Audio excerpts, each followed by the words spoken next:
prayer is talking to God. This is the close of our 40 Days of Prayer series, and you know what the funny thing is?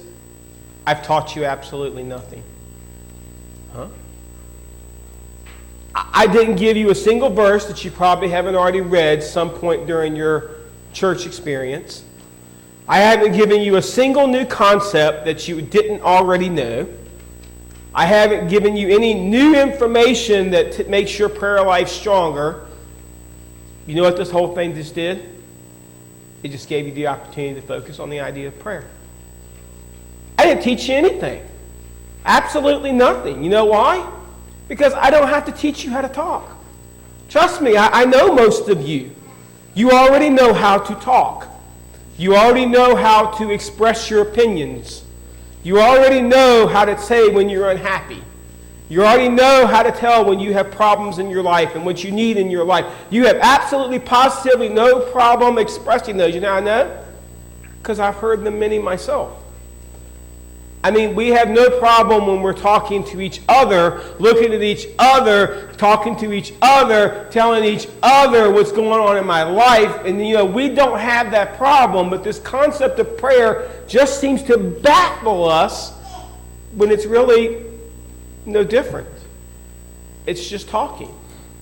We've just changed our audience. The audience isn't the preacher or an elder or my neighbor or my friend or my spouse.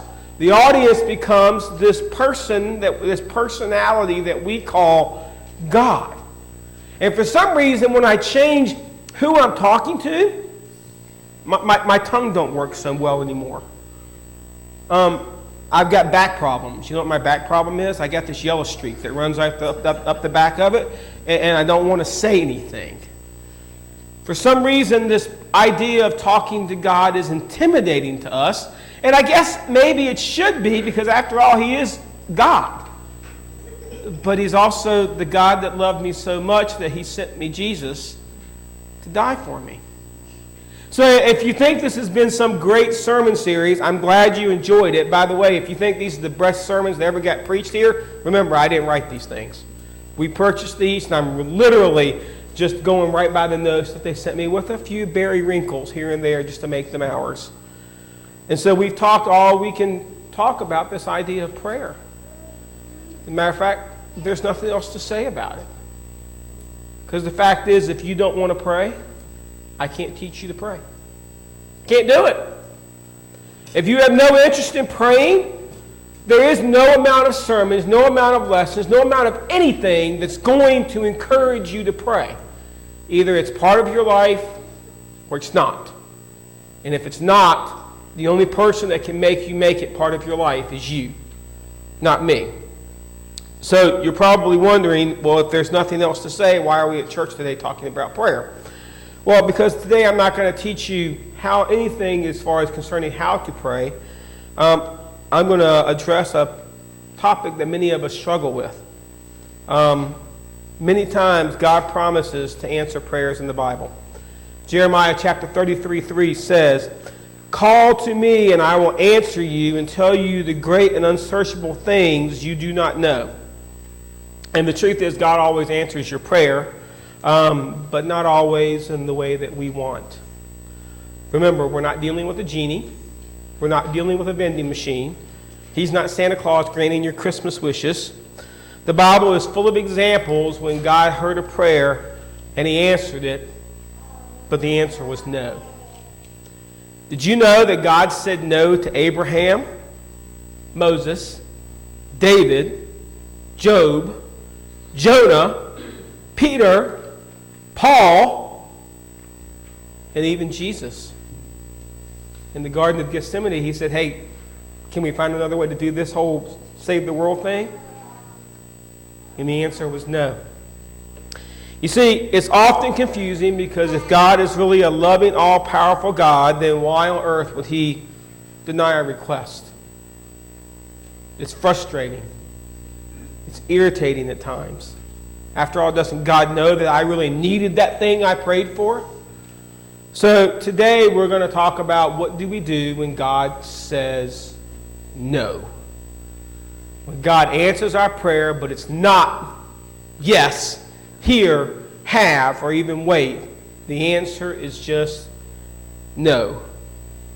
And let's face it, like any good child, I have 2 of them, and they've been with me for a while. When you tell them no, what's the first question they ask? Why? And that's kind of us. God tells us no, and we want to know, why do some get miracles and others don't? Why do some sick people we pray for get well and others die? Why do some get relief from pain and others don't? I mean, why does God sometimes say yes and other times say no? And I look at that and, well, there are some obvious reasons God doesn't answer every prayer yes. It could be that some prayers conflict with other prayers and both cannot be done at the same time. Let me give you an example, one that all of us will relate with. In a few months, it will turn to winter, and we will have school days when they are calling for these white flakes to start falling. We call them snow. And you know what? Prayers start as soon as I say the word snow around here. All the kids are praying for snow, because that means I get out of school. All the adults are praying, don't snow, because I don't want to have to get out there and shovel it. Okay, if you're not a teacher, you're praying for the snow. If you're a teacher, you're with the kids. You're out there doing the snow dance, okay? But if you are somebody else that has to still get up and go to work, you're thinking, God, I really can't have you making it snow because that impacts my life. So how does God do that? I mean, he can't answer the kids' prayers to make it snow and the adult prayers to not make it snow. Somebody's got to have the word no. What about people that pray for sports teams? I mean, if I'm praying for the Dallas Cowboys to win tonight and somebody else is praying for the New Orleans Saints, obviously God is going to listen to me, right? Maybe not. But you know what happens, right? They both can't win. I guess God could let every game end in a tie, but what fun would that be? Somebody's got to hear the word no. Sometimes the word no just happens. Sometimes prayers that we pray will require God to take away somebody's free will and choice to say the word yes.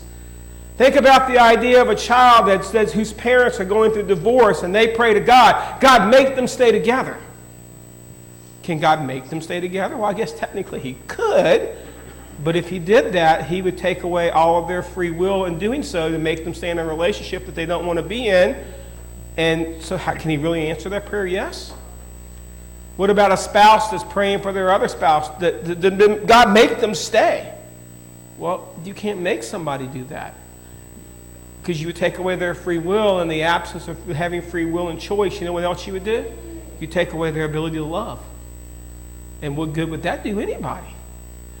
You see, sometimes we think about the idea of prayer and we start asking for things, and God's like, I really would like to give you a yes, but I can't give you a yes because you're asking me to take away their free will. Do you want me to take away your free will as well? Because I'm sure sometimes there's been some prayer requests that have been gone up to God. Hey, God, can you just make my child do this? God's like, I can't do that. They have choice. We have to let them grow. It's up to you to give them the guidelines and the stipulations and the rules and the regulations and put them on a path. But you know what? Ultimately, I can't make choices for you. You've got to make your own choices. You see, praying for somebody sick is also a place that we need to struggle with the word no. I mean, we're not designed to live forever, are we? At least not here on this planet. We're not designed to be here forever. As a matter of fact, it would be very cruel for God to leave us here forever, wouldn't he? Because my body's going to get older and I'm going to continue to break down. The doctors would get richer. But eventually my body just wears out. Hebrews chapter 9 verse 27 says, just as we are destined to die once, and after that face judgment. Death is just part of life. And while I can pray and pray and pray and pray and pray and pray and pray for God to please spare somebody, oftentimes it's just their time. It's just the natural course of life. And so God can turn back the natural course of life, but sometimes those prayers are cruel and selfish. If I've got somebody out there that is suffering from cancer, and I continue to ask God to leave them here on this planet, what is God being more loving, taking them home or leaving them here? Well, God's going to do the best thing for them. And sometimes the best thing for them isn't the best thing for me. And so guess what? To answer their prayer to be healed, which would be to go home with the Lord, means he's got to answer my prayer, no. They've got to pass away. See, this idea of no isn't as cut and dry as we think. And in spite of I hear all these things, and I'm seeing heads nodding, and people are like, yeah, this all makes perfectly good sense.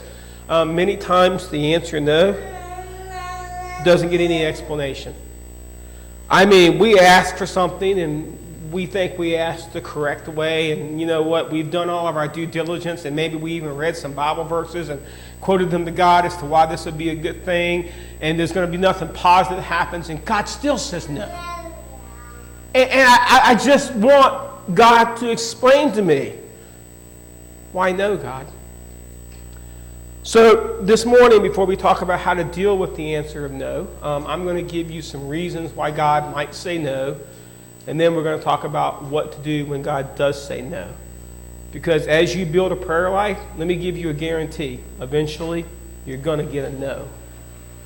It's just going to happen. So before I go deep into this, I want to give you some caution. There may be thousands of good reasons why God says no. And before I share 3 possible reasons, I want to give you this caution. Never use this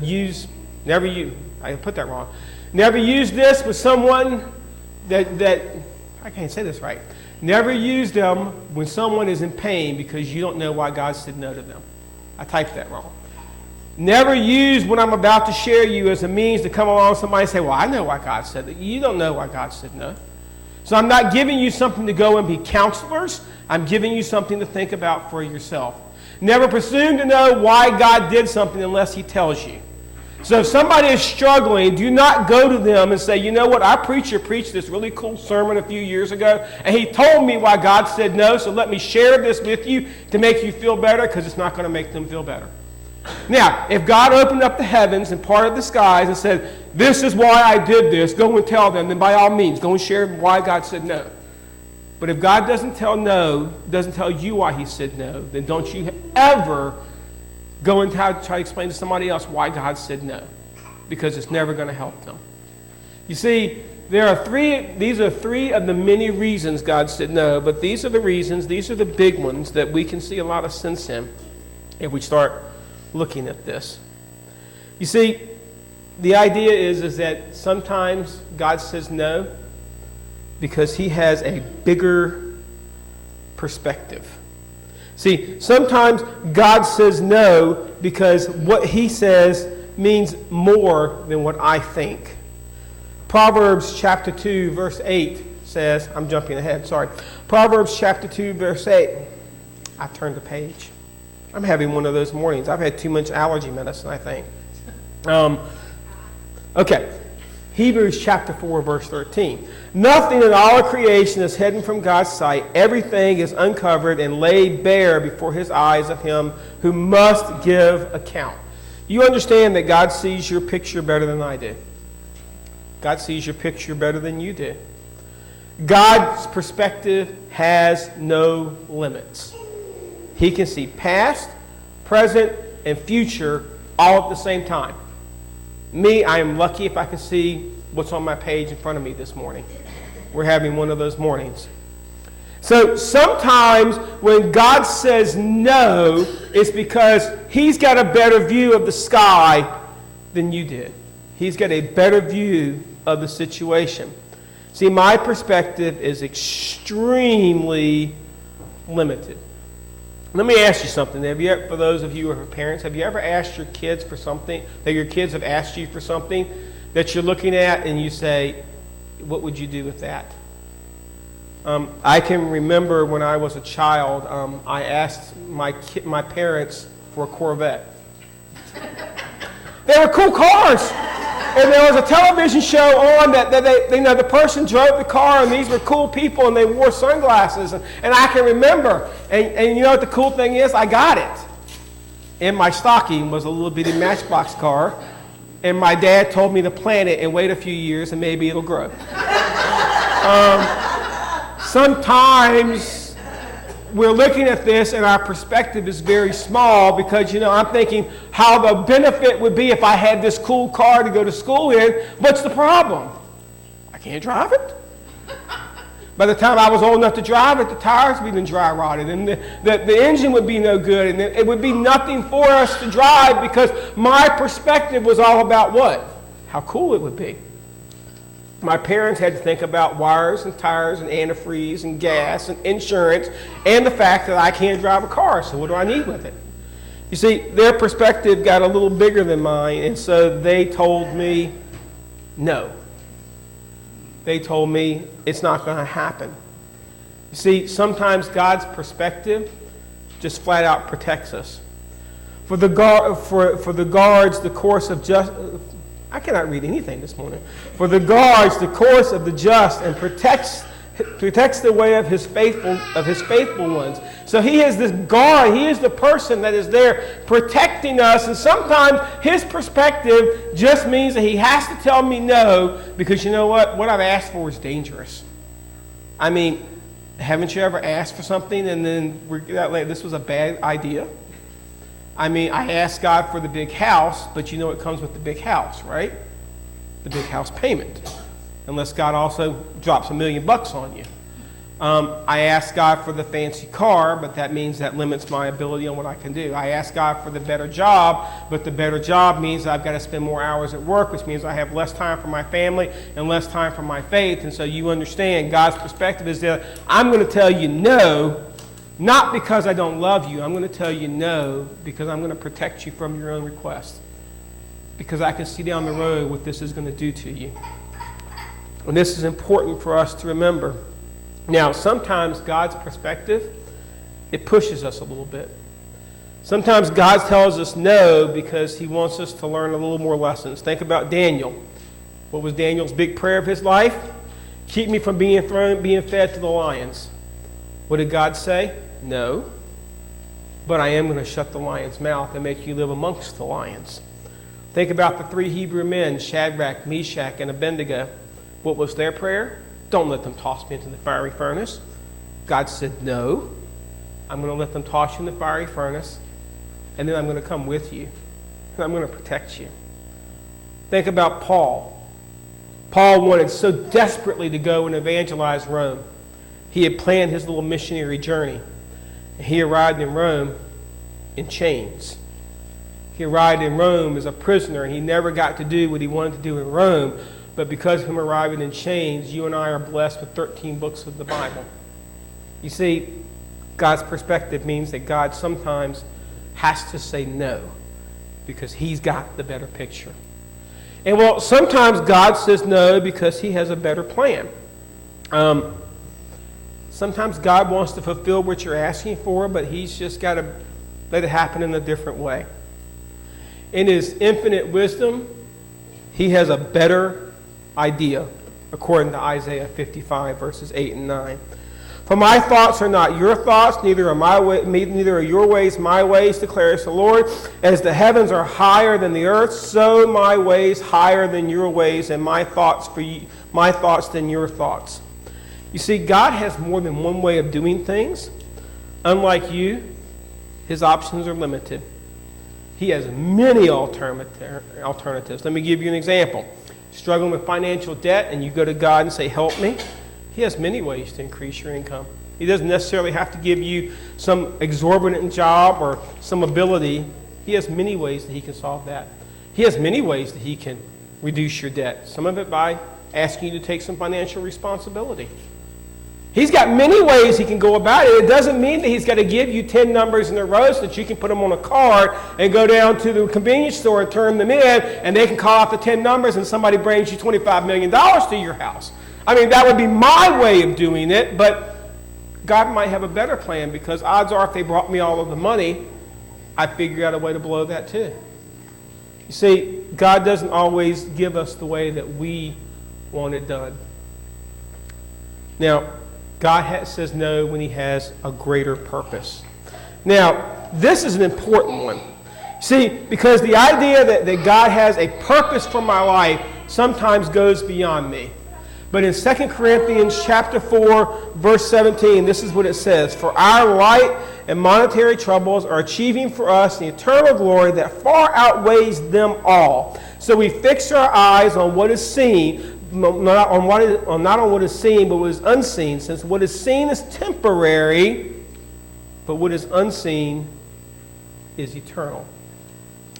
See, this is a pretty big deal for us to remember. That God is God and he has a purpose. So, did you know God had a purpose for your life? God has a plan for your life from the moment you get here. And he has a purpose for your life. And if you yield your life toward him, he's never going to give you anything that will disturb that purpose. You see, fact one is there are just some things we won't understand until we get to heaven. Think about that for a second. There are just some things in my life that even if God explained to me why somebody had to pass away when I loved them so much, and even if God sat down and very, very slowly looked me in the eye, explained all of it, you know what I'm still going to say? Yeah, but why couldn't I have what I wanted? See, there are just some things that aren't going to make sense until I get to heaven. There are some things that will never change until heaven. There are some things that I can pray for them. You know what? I can pray for this world until I'm blue in the face. I can pray, God, make it a better place. God, make it a safer place. God, save everybody in the world. And guess what? Is everybody going to accept Christ? No. Again, to make that happen, he'd have to go back and violate their free will and force them to accept Christ. He can't answer that prayer. At least not yes. I can pray for everything to go perfectly, but it's still not going to happen. You know why? Because we still have sin in the area. We still have sin in the world. So it's not going to change until I get to heaven. In fact, 3, sometimes your suffering is for the benefit of others. Now, I know I just got your attention with that one. Sometimes what you're going through, sometimes what you're asking God to stop, sometimes what you're praying for to not happen, God is allowing you to go through it so that you can then turn back around and share your experience with someone else. You know why my wife and I, when we see people that have kids who are suffering with illness, our hearts can go out for that. You know why? We had one. We can understand young couples that are struggling in marriage. You know why? Been there, done that. You see, God allows me to suffer so that he can help me to gain wisdom so that I can go back and share it with others as they're going through it. You see, we forget this sometimes. Why did Jesus have to suffer on the cross? Why couldn't God just say yes to Jesus? What if he had? What if in the Garden of Gethsemane that night when he knelt, he said, you know what? I don't want to do this. Let's find another way. And God has said, okay. What would have changed in human history? No cross. I'm guaranteeing you wouldn't be sitting here this morning. You'd be sitting somewhere, but you would not be here. We would not be gathering around this table. There would be no cross lit up on this stage. Everything would have changed because God had to take the idea that, you know what, I've got to let my son suffer because of the benefit to all the others. And you know, the funny thing is he tells that to each and every one of us. If you're going to be a Christ follower, then sometimes you're going to have to go through some difficult times simply for the benefit of others. Now, I don't like that, and you don't have to like that. But you have to understand that's how this prayer thing works. Sometimes God has to tell you no because you know what? Not for your good, for somebody else's good. Somebody else is going to need your brokenness a little bit later to help put their life back together.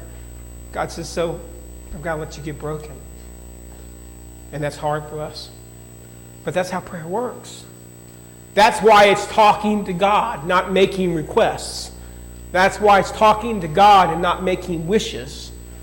This idea of prayer is talking to God so that as you go through all of those things, you now know, what should I do when God says no? I mean, it's going to happen. Eventually, God's going to tell you no. That person that you love is going to pass on. That situation that you thought God would fix and make rosy is going to not go the way you want. You're not going to get the promotion you want. Your Corvette's not going to grow even though you planted it and watered it. It's just going to end up no. And you know what? A lot of times, this is when people leave the church. This is when people leave God. Man, they prayed their hearts out and they poured their life out and they asked God to fix it, and all God could say is no. How on earth did he then say he loves me when he said no? Well, here's where the other part comes in. This is what connects to the song that Patty was singing. Because sometimes I can't find his hand, so I just have to trust his heart. And as I begin to look at God's heart, the first thing that I learn is I need to trust that God does everything in love. Psalm chapter 25, verse 10 says, all the ways of the Lord are loving and faithful toward those who keep the demands of his covenant. God never does anything out of spite. I can't say that about myself. I can be a spiteful person. But God never does anything just to teach you a lesson. God does not withhold his blessing just because you weren't good enough in the way you made the request.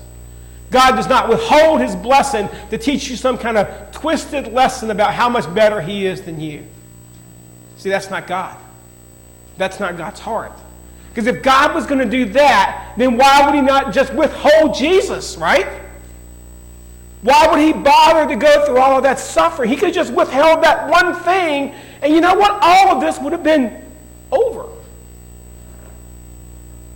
We need to understand the idea that when I pray, I have three options as far as God's love. I can resist it and fight it off. I can resent it and become bitter and miserable. Or I can relax, knowing that God has his best interest at heart, my best interest at heart. And he loves me very, very, very much. Second thing is when I'm praying and I hear God say no, then I just got to learn to pray what Jesus prayed facing the cross. Mark chapter 14, verses 35 through 36. Going a little further, he fell to the ground and prayed that if possible, the hour might pass for him. That's what he's asking for. But then he said, Abba, Father, everything is possible for you. Take this cup from me, yet not what I will, but what you will.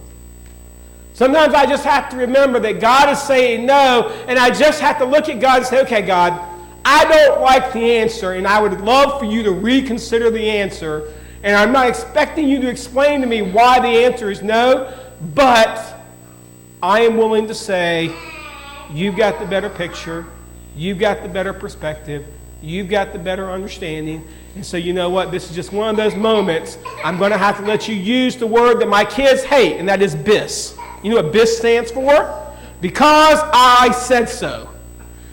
And I just have to move on. Sometimes that's all I can do, is I can just look at God and say, you know what, this is one of those moments, I'm just going to have to accept you know what you're doing, and I'm going to have to move on. We can expect God to give his grace to handle his answer. Now, this is the big one, because you know what? Even Paul asked and got a no. Matter of fact, it said Paul asked 3 times, hey, God, will you please remove this infirmary so I can serve you better? And you know what God told him? This was the answer as Paul put it out there. No. My grace is sufficient for you to endure the pain and continue to serve. Oh. So you're not trying to teach me that I can get everything I want. You're trying to teach me is that you will come alongside me and walk through the lion's den and the fire and all the other things along with me so that I can learn to trust you just a little bit more. See, sometimes that no means that I just have to dig a little deeper into God's grace and hang on to God just a little bit tighter. Psalm chapter 9, verse 10 says, Those who know your name, trust in you. For you, Lord, have never forsaken those who seek you. You get it? God's going to sometimes tell you no because he wants you to not just look for the blessing. It's part of our lesson last week. He's asking you to get to know the person. See, if you don't trust God when he says no, it means you really don't know him. You know, I've had to tell my kids no a lot over their life already. And you know what? I'm only halfway there probably. I probably got a lot more no's left in me. I probably have more no's than yeses. It's just part of growing up. But I think over the years, my kids are starting to learn that, you know what? He's telling me no, and I don't understand now, but I'll get it. Not that they always agree with the no. Sometimes no causes some knockdown, drag-out fights at our house. But you know what? No sometimes happens. And no means that we have to learn that, you know what? I know the person that's saying no. And they have my interest at heart. I'd like to close this morning by, I haven't been reading well this morning, but we're going to try this anyway. I'd like to close this morning by reading the poem that the author of the 40 Days of Purpose put in the little book that said, "Pastors, please read at the close of the last sermon." So I figured this needs to go right there. You are who you are for a reason. You're part of an intricate plan. You're precious and perfect, unique design called God's special woman or man. You look like you for a reason. Our God made no mistake. He knit you together within the womb. You're just what he wanted to make. The parents you had were the ones he chose.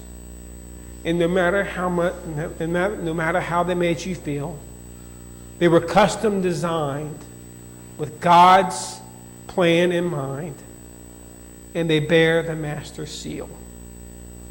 Know that trauma you faced. I know the trauma you faced was not easy, and God wept that it hurt you so. But it was allowed to shape your heart, so that into his likeness, you grow. You are who you are for a reason. You've been formed by the master's rod. You are who you are, beloved, because there is a God.